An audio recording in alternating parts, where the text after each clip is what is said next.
Welcome back again to my channel. Nama aku Natasha Deborah. Dan buat kalian yang belum subscribe channel aku, kan boleh banget subscribe channel aku dulu. 5, 4, 3, 2, 1. Thank you. So, di video hari ini aku bakalan ngebahas tentang sejarah Indonesia lagi. Dan ini tuh aku bakalan ngebahas tentang G30 SPKI atau pasca G30 SPKI ya guys. Jadi bagaimana keadaan Indonesia pasca G30 SPKI? Yuk kita bahas di video ini. Jadi nggak usah lama-lama, kita langsung aja masuk ke video. Kamis malam tanggal 30 September tahun 1965, 7 perwira tinggi Indonesia diculik karena diduga terlibat dengan Dewan Jenderal atau kelompok angkatan darat yang katanya mau mengkudeta Presiden Soekarno. Siapa pelakunya? Pelakunya adalah rezim Cakrabiwara yang dipimpin oleh Letkol Untung bin Syamsuri. Nah, mereka ini bergeraknya dalam senyap menghabiskan hampir seluruh staf Angkatan Darat, dan ini termasuk Ahmad Yani, selaku Menteri Panglima Angkatan Darat. Nah, rezim Orde Baru menamakan kejadian ini Gerakan 30 September atau Gestapo. Nah, 5 hari setelah 30 September ini adalah hari-hari yang paling menegangkan dan paling penting dari seluruh sejarah Indonesia. Keesokan harinya, tanggal 1 Oktober tahun 1965 pada pagi hari, ada kabar tentang penculikannya 7 dewan yang membuat geger anggota militer dan juga para pemerintah. Kemudian Radio Republik RI ini dikuasai oleh Letkol Untung dan pasukannya yang mengumumkan bahwa sudah berdirinya Dewan Revolusi. Nah, Untung ini juga mengklaim kalau dengan berdirinya Dewan Revolusi ini untuk menyelamatkan Presiden Soekarno dan menangkal Dewan Jenderal. Letkol Untung dan pasukannya ini juga menyiarkan nama-nama yang terlibat dalam Dewan Revolusi. Nah, sebagian dari nama-nama orang yang disiarkan itu merasa kaget dan kebingungan, kok bisa nama gue bisa ada di situ gitu loh. Dan mereka menangkal kalau misalnya mereka adalah part of that action. Nah, masih di Jakarta, Dewan Pemerintahan itu tiba-tiba harus mengadakan rapat yang sangat mendadak untuk mencari penggantinya Ahmad Yani. Dan di tengah proses rapat, Soekarno itu bilang, udah gue aja ngambil alih jabatannya Ahmad Yani. Karena menurut Presiden Soekarno tidak ada satupun dari daftar calon itu yang sesuai dengan kriteria, yaitu tenang dan juga kuat. Nah, kemudian dilanjutkan lagi dengan pemerintahan ini melakukan misi yang sangat krusial, yaitu merebut gedung RRI yang berada di kawasan Merdeka Barat. Nah, kenapa misi ini tuh sangat krusial? Karena gedung RRI ini kan sekarang lagi dikuasain sama pihak oposisi atau pihak yang memberontak.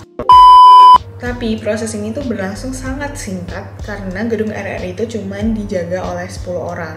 Nah, mereka semua itu ketakutan ketika Legend Sintong Panjaitan menembakkan senapan sebanyak 3 kali. Nah, Sintong ini juga akhirnya berhasil menduduki gedung dan menyelamatkan karyawan, serta memutus siaran Dewan Revolusi yang berasal dari kaset rekaman.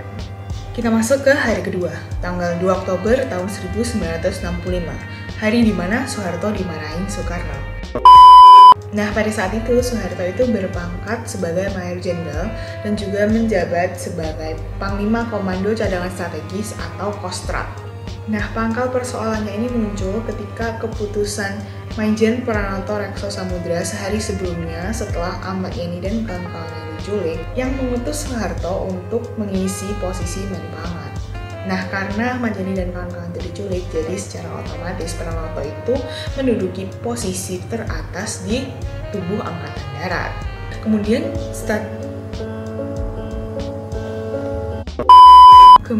Radio RRI itu menyiarkan bahwa posisi Menpangkat ini sudah diisi oleh Presiden Soekarno. Dan Pranoto ini ditunjuk oleh Soekarno untuk menjadi caretaker-nya aja. Dan disinilah Soeharto itu nggak terima sama keputusan ini. Nah, Soeharto itu menentang ya, walaupun nggak secara langsung, nggak secara belak-belakan gitu bilang gue nggak setuju, enggak.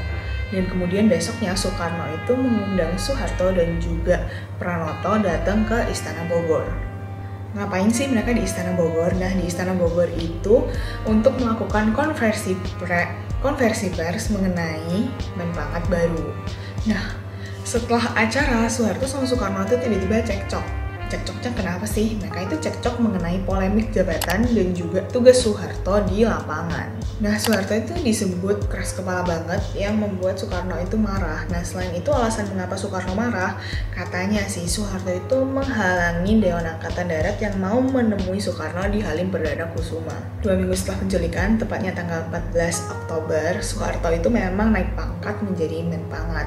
Nah, namun setelah Soeharto naik pangkat ini, disitulah perseteruan politik antara Soekarno dan Soeharto itu semakin memanas. Dan bahkan kalian semua tahu dan sejarah pun mencatat siapalah pemenangnya. Ya kita tahu ya kalau misalnya pemenangnya itu Soeharto. Masuk di hari ketiga tanggal 3 Oktober tahun 1965. Orang-orang ini mulai menyangkal keterlibatannya dalam G30S dan juga Dewan Revolusi. Salah satunya adalah Laksamana Omar Dhani selaku Menteri Panglima Angkatan Udara. Ya maklum lah ya, karena Auri ini menjadi salah satu angkatan yang paling tertuduh dalam kasus G30S. Nah, penuduh ini biasanya menghubung-hubungkan tentang tempat penculikan para jenderal yang gak jauh dari kompleks Pangkalan Udara Halim. Dan juga mereka itu membahas mengenai DN Aidit selaku pemimpin PKI yang pernah nebeng pesawatnya Auri ini ke Jogja. Nah, tuduhan ini tuh awet banget sampai sekarang, walaupun Auri ini sudah berkali-kali menyangkal dan bahkan Soekarno sendiri itu bilang kalau misalnya kita nggak ada hubungannya nih sama peristiwa Gestapo. Nah, kalian pasti merasakan kalau misalnya Auri ini itu adalah angkatan yang paling sial. Namun nggak kayak gitu guys. Nah, ada untungnya nih, pasca hari ketiga Gestapo, pengkambing hitaman itu mulai mengarah pada Partai Komunis Indonesia. Dan tuduhan ini tuh sangat luas, bahkan di Aceh sendiri tuh nyebarnya kayak cepet banget guys. Nah, karena di Aceh itu yang paling cepet banget nih kesebarnya, jadi sampai diberlakukan sebuah aturan yaitu pembekuan seluruh kegiatan PKI. Karena info ini tuh sudah menyebar ke seluruh pelosok Aceh yang menyebabkan adanya pembakaran buku, penculikan, dan juga pemenjaraan. Bahkan sampai adanya pembunuhan terhadap orang-orang yang dituduh komunis. Oke, sekarang kita kembali lagi ke Jakarta tanggal 3 Oktober tahun 1965. Ada beberapa kejadian penting nih di hari ini. Yang pertama, Soeharto itu menerima perintah dari Soekarno untuk memulihkan keadaan. Kedua, 20 pasukan untung ditangkap di Halim saat hendak kabur ke Jawa Tengah. Ketiga, Nyono selaku salah satu ketua PKI Jakarta ditangkap di Salemba. Keempat, lokasi penguburan jenazah para jenderal ditemukan, yaitu di Hutan Karet Lubang Buaya, Jakarta Timur. 4 Oktober tahun 1965 ini adalah hari di mana RPKAD atau Regimen Para Komando Angkatan Darat menggali lubang bekas sumur sedalam 8 meter yang diduga menyimpan bekas mayat korban Gestapo. Nah, mereka ini dibantu oleh 8 orang komando pasukan katak dari Angkatan Laut, 2 orang dokter, dan juga beberapa warga lokal. Nah, di sini Soeharto itu datang ke lokasi dan juga bahkan ada beberapa wartawan seperti Koran Berita Yuda, TVRI, dan juga RRI. Nah, proses penggalian ini dimulai pada malam hari dan juga selesai di sore hari. Dan benar, ternyata mereka itu menemukan seluruh jenazah yang telah dikubur di sana.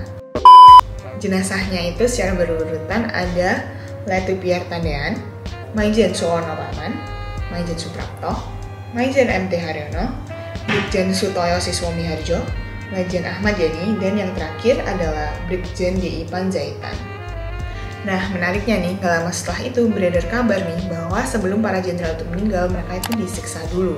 Nah, dalam autobiografinya Soeharto nih, dia menulis kalau misalnya keadaan mayat para jenderal itu sudah gak berbentuk, jadi udah rusak banget karena siksaan tersebut.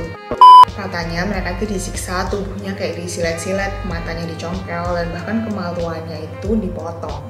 Dan masih banyak perlakuan sadis lainnya yang kayaknya terlalu vulgar kalau misalnya aku ngomongin di sini ya guys, kayak unnecessary dan juga inappropriate kalau misalnya aku ngomongin sekarang. Nah, narasi mengerikan itu adalah suatu bentuk propaganda yang anti PKI dan anti gerakan kiri lain yang diawetkan oleh Orde Baru. Nah, menurut aku sendiri, propaganda yang represif pada warganya itu bisa mengacu pada 2 kemungkinan. Yang pertama itu dilebih-lebihkan, yang kedua itu adalah hoax. Nah, kemudian ada salah satu wawancara yang beredar di luar sana dengan Dr. Liao Yanshang, yaitu salah satu dari 5 dokter yang melakukan otopsi pada jenazah para jenderal.